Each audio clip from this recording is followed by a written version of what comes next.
While Planned Parenthood, the ACLU, and Democrats celebrated Governor Pritzker's signature on Senate Bill 25, life activists responded a floor below the bill signing ceremony in Chicago. They warned that the new law will make Illinois unsafe for the unborn. Good morning. My name is Mary Kate Knorr. I am the Executive Director of Illinois Right to Life and the spokesperson for Illinois Right to Life Action.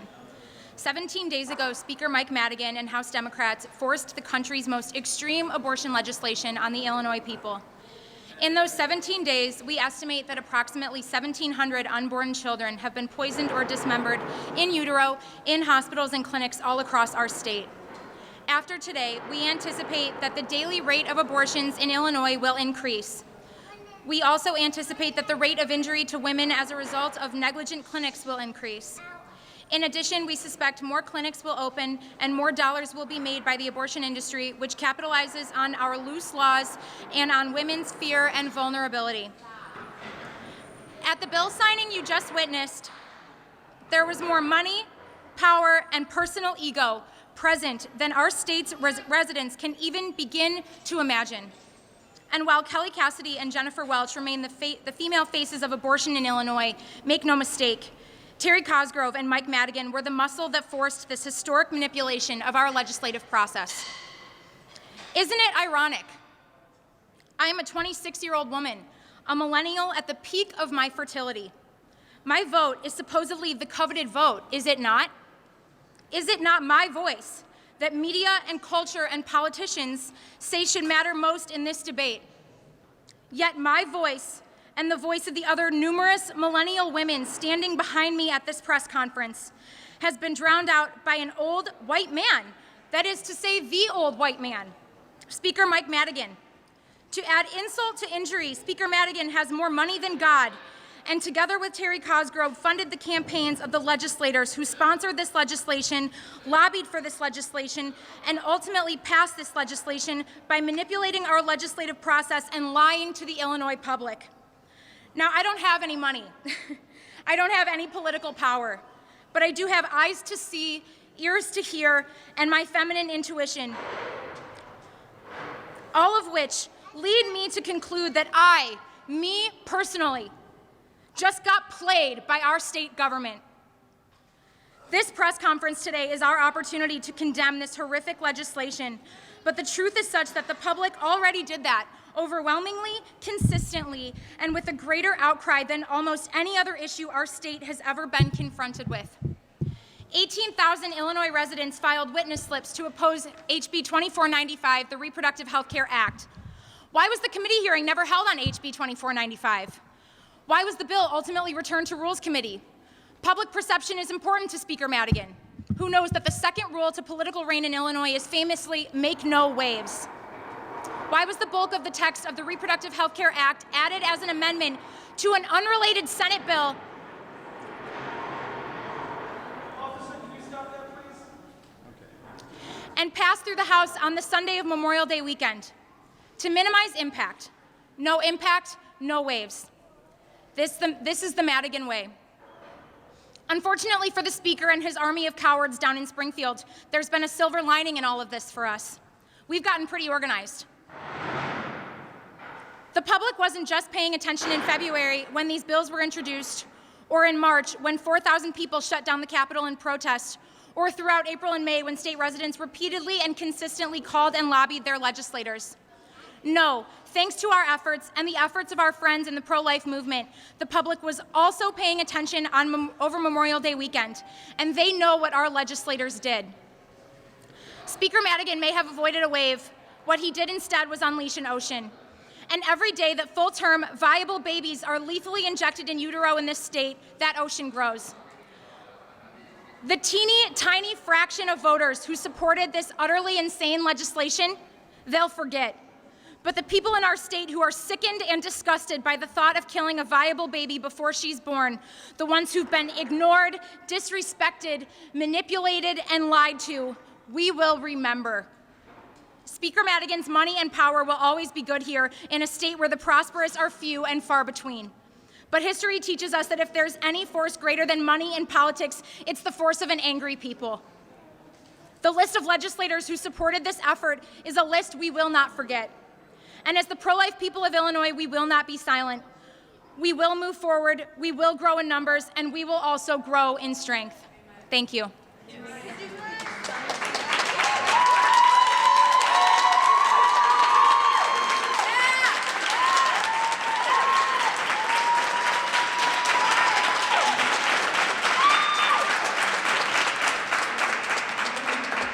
My name is Mary Kate Knorr. My last name is spelled K-N-O-R-R, and Mary Kate is 2 words. Thank you.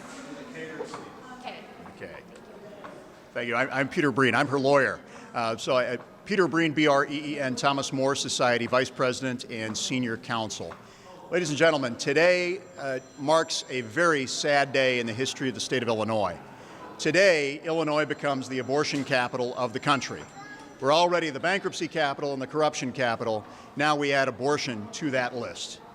Make no mistake, what happened today was the legalized killing of viable, preemie babies in utero.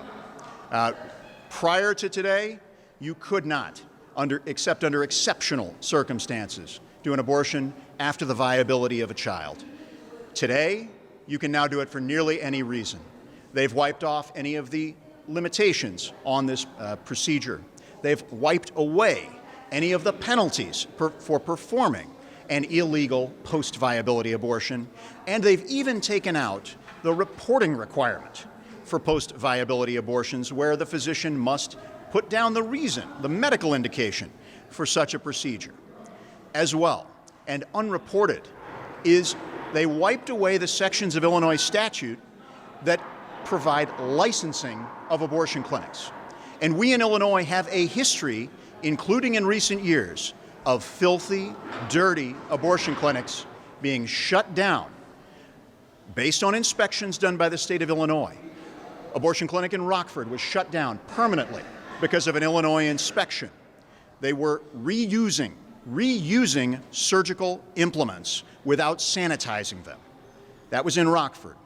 Peoria was fined for serious health violations. They just shut down recently. Lincolnwood was shut down. The north side of Chicago that was doing later second trimester abortions, shut down due to health and safety violations. As of today, the statutory sections that supported those shutdowns has been wiped off the books. There will no longer be inspections of Illinois abortion clinics after today. As well, it was referenced upstairs. Parental notice is now been put at risk. We are looking forward to trying to defend that in court. As the Thomas More Society, we stand ready to defend that against what we believe is going to be an inevitable legal challenge.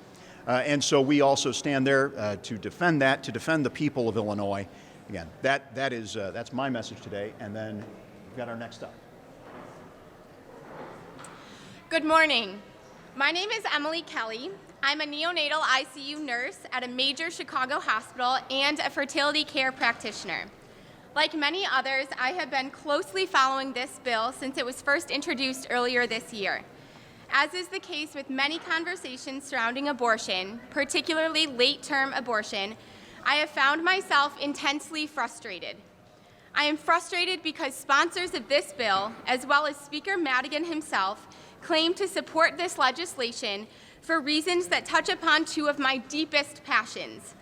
The first is women's health, and the second are infants, both inside and outside of the womb. So you can imagine my disappointment at how both are being grossly misunderstood by our legislators. I'm a 25-year-old woman who's led a blessed life. I myself was born at 32 weeks gestation, about 2 months before my projected due date. I was on a ventilator for numerous days. I couldn't breastfeed due to, as many other babies, due to my lungs being underdeveloped and my sucking reflexes not being fully developed.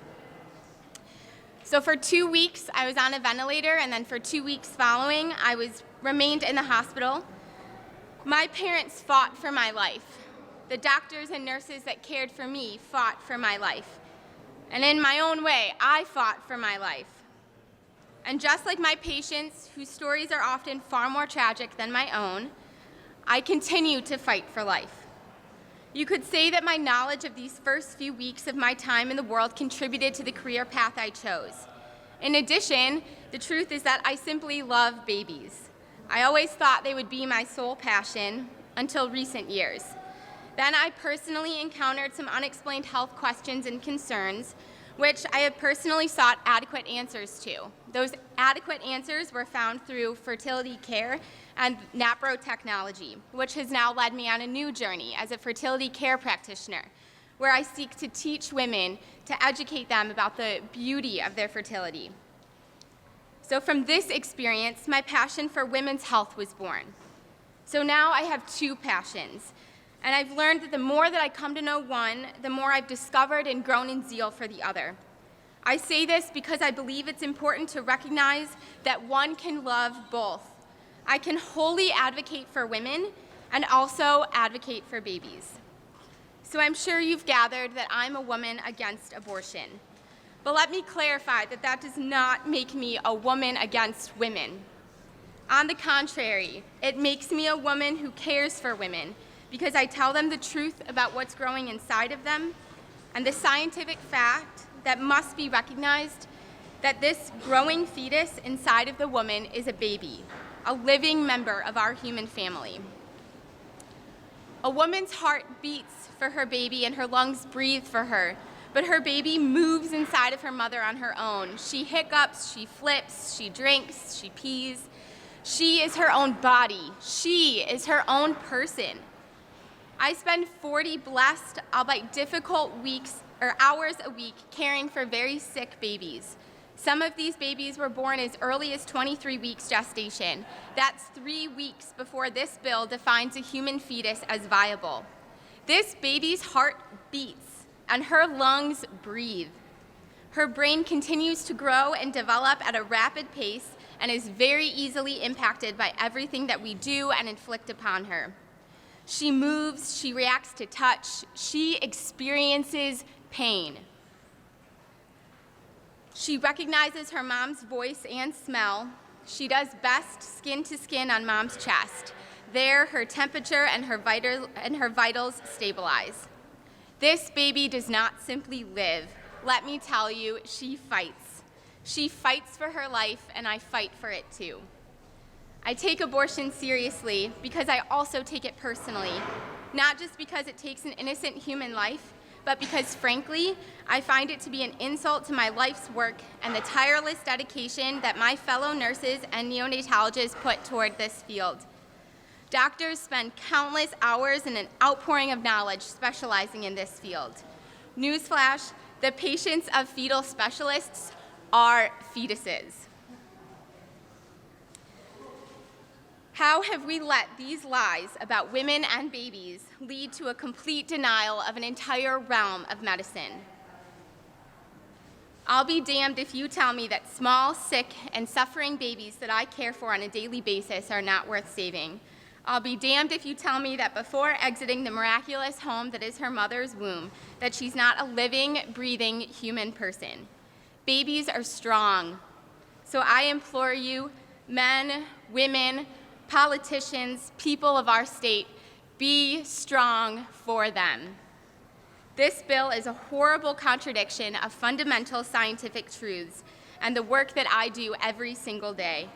Under this law, every single one of my patients could be legally killed in utero in our state. What does this say about this law? What does that say about our politicians? What does that say about our leaders? Thank you. Yes. Yes, Emilykelley. I work at a large hospital in Chicago. Yes, it is Emilykelley. I would prefer not to specify. Yeah, I don't think so. Thank you. My name is, thank you.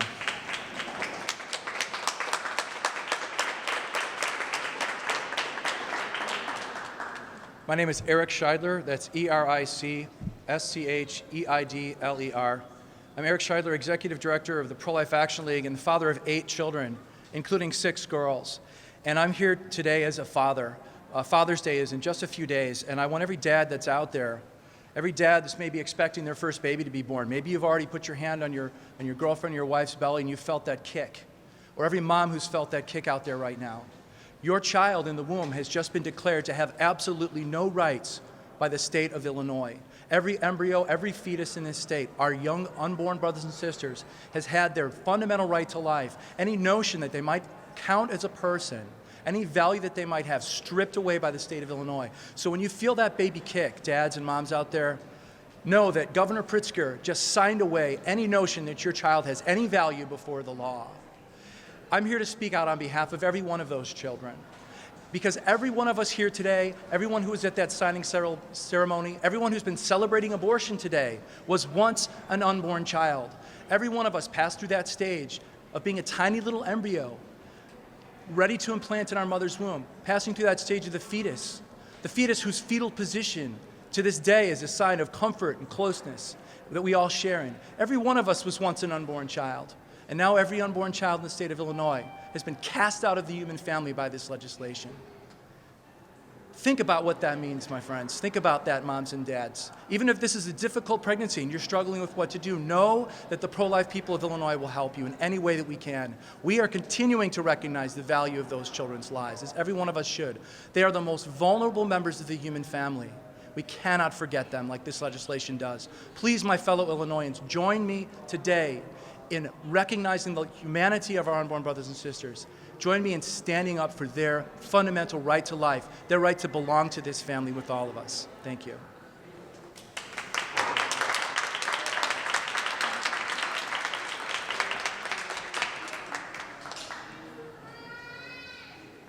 Good morning. My name is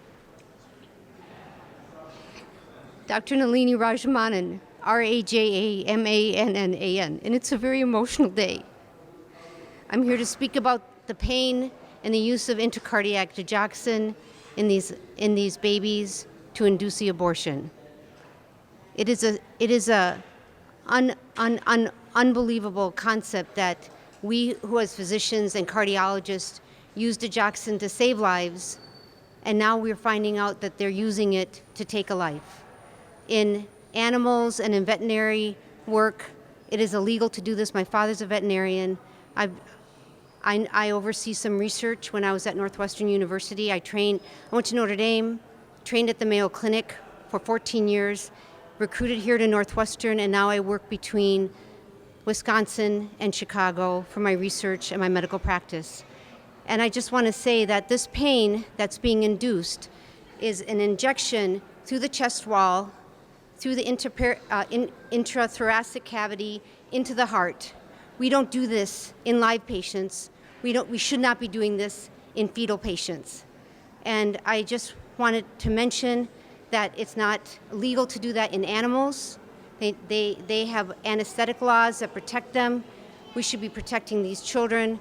We should be standing up for them. We should be protecting them, and we should be making a statement. We ask God's will to prevail, and to pray and to forgive all those who have done this injustice, and may His justice prevail over the state of Illinois.